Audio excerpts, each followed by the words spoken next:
দেবেন্দ্র তার বাড়ির ছাদে বসে একের পর এক সিগারেট খেয়ে যাচ্ছিল। তার দুই ছেলে অবিনাশ আর রবি তার সামনে দাঁড়িয়েছিল। বাবা, আমাদের কলেজে ছুটি পড়েছে 1 সপ্তাহ হয়ে গেছে, আর আমরা এখনো দিল্লিতে পড়ে আছি। মানুষ ছুটি কাটানোর জন্য দূর দূর থেকে দিল্লি আসে, আর তোমরা এখানে থেকেও এইরকম কথা বলছো।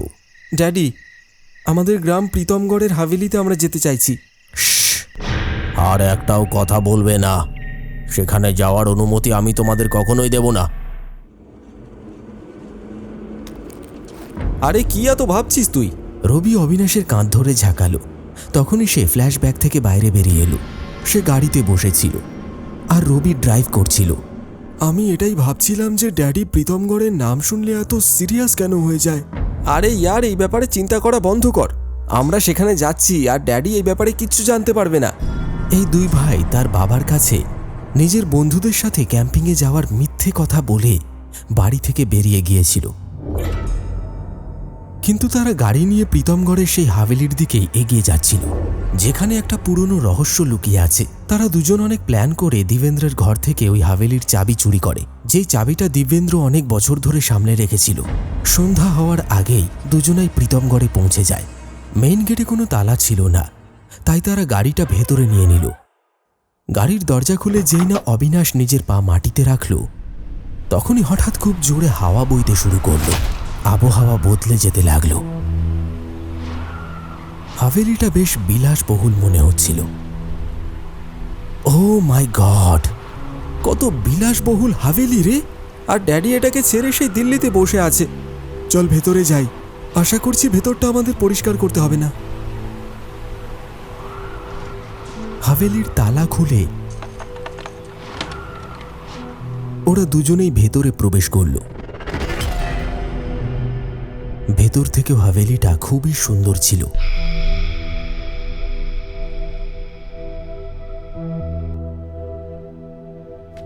ওরা ডিনার রাস্তাতেই করে এসেছিল, তাই ফ্রেশ হয়ে নিয়ে দুজনেই আলাদা আলাদা ঘরে চলে গেল। পরদিন সকালে দুজনেই একটা ধাবায় গিয়ে টিফিন করল, তারপর একটু গ্রামটা ঘুরে দেখার জন্য বেরিয়ে গেল। এখানকার শান্ত পরিবেশ ওদের খুব ভালো লাগছিল। গ্রামের সুন্দর প্রাকৃতিক পরিবেশটাকে ওরা ক্যামেরা বন্দি করতে লাগলো। যখন সন্ধ্যা নামলো, ওরা জঙ্গলের দিকে চলে গেল।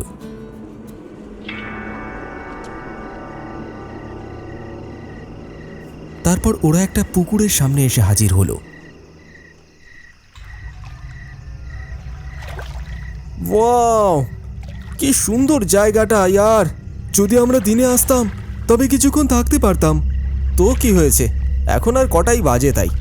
আরে ভাই, এটা দিল্লি নয়, রাতের বেলা জন্তু জানোয়ারের ভয় আছে এখানে। ওরা কথা কাটাকাটি করতে লাগলো। রবি ওখান থেকে যেতে চাইল আর অবিনাশ থাকতে চাইল। এই জন্য অবিনাশ রবিকে সেখান থেকে চলে যেতে বলল। সে বলল যে একটু পরেই আমি চলে আসব।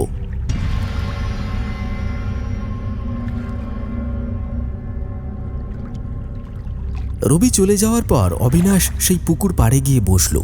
পুকুরের জলে চাঁদের জ্যোৎস্নার আলো পড়ে পরিবেশটাকে খুব সুন্দর করে তুলেছিল। ওই জলের জ্যোৎস্নার আলোর মধ্যে সে একটা মেয়েকে দেখতে পেল। সে মাথা তুলে দেখল যে পুকুরের ওই পারে একটি মেয়ে দাঁড়িয়ে আছে। তাকে দেখার জন্য সে উঠে দাঁড়ালো এবং সেই দিকে এগিয়ে গেল।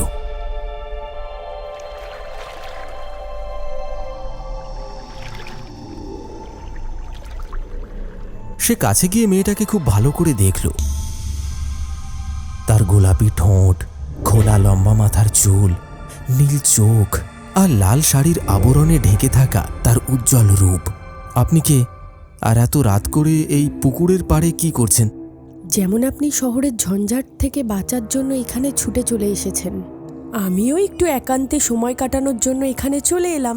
এইটা শুনে অবিনাশ অবাক হয়ে গেল আর বলল, তুমি কি করে জানলে যে আমি শহর থেকে এসেছি?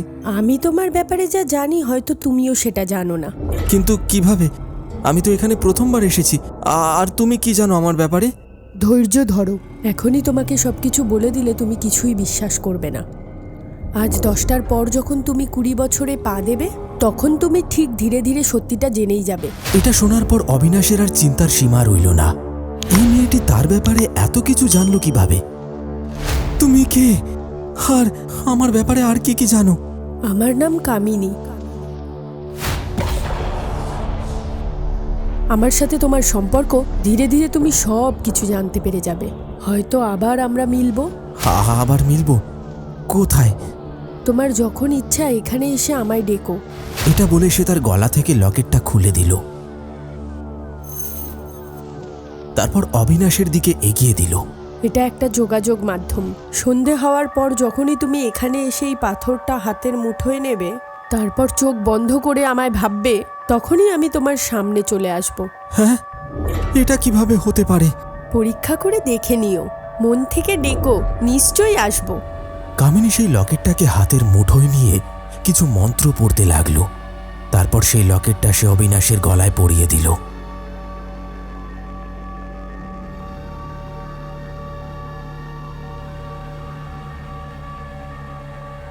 হ্যাঁ, আমায় বলো, তুমি কে? আর আমার সাথে কি হবে আজ? আমি কে এটা তোমায় পরে বলবো। আগে জানার দরকার তুমি কে। আসলে তুমি কোনো সাধারণ মানুষ নও, তুমি হলে দৈত্য। এক এমন দৈত্য যে বেঁচে থাকার জন্য মানুষের রক্ত খায় আর তার মাংস খায়। হ্যাঁ, এটা তুমি কি বলছো? যদি এটাই হয় তাহলে আমি আজ পর্যন্ত কাউকে মারিনি কেন? আজ 20 বছর পর প্রথমবার তোমার মধ্যে দৈত্য জেগে উঠবে। আজ রাতে তুমি তোমার প্রথম শিকার করতে চলেছ। আজ তুমি জানোয়ারের রক্ত দিয়ে পিপাসা আর মাংস দিয়ে খিদে মেটাতে চলেছ। এমন হতে পারে না, আমি তোমার কথা কিছুতেই বিশ্বাস করি না। এটা শুনে সেই মহিলাটি বলল, ঠিক আছে, আমার সাথে তখনই দেখা করো যখন আমায় বিশ্বাস করবে। এটা বলে সে সেখান থেকে ঝোপের আড়ালে একটা রাস্তায় গিয়ে অদৃশ্য হয়ে গেল।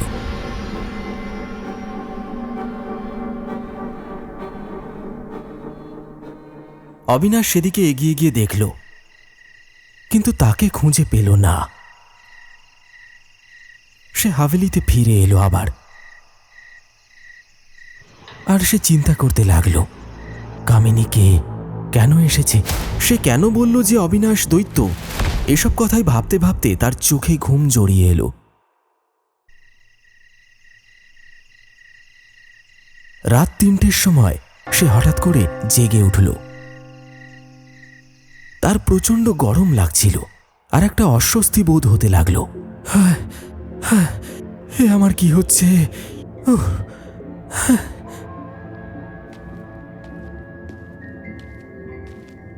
সে তৎক্ষণাৎ হাভেলি থেকে বাইরে বেরিয়ে গেল।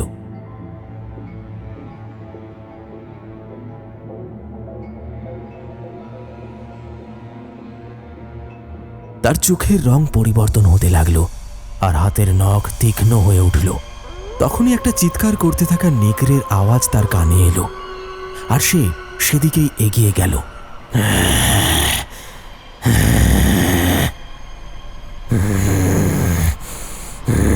ধীরে ধীরে তার দাঁতগুলো দৈত্যের মতোই ভয়ানক হয়ে উঠল। সে বুঝতে পারল যে আওয়াজটা হাভেলির পিছন থেকেই ভেসে আসছে। সে সেখানে পৌঁছে দেখল একটা নেকড়ে সেখানে দাঁড়িয়ে চিৎকার করে চলেছে।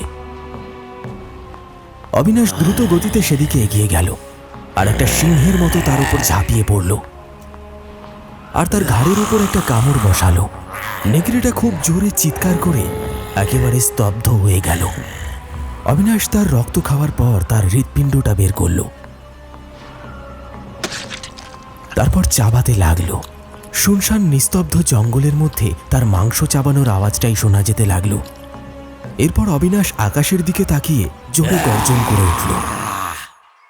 সকালে অ্যালার্মের শব্দে তার ঘুমটা ভাঙল। সে সময় দেখল 8টা বেজে গেছে। সে ভয়ে ভয়ে উঠল আর নিজেকে আয়নায় দেখতে লাগলো।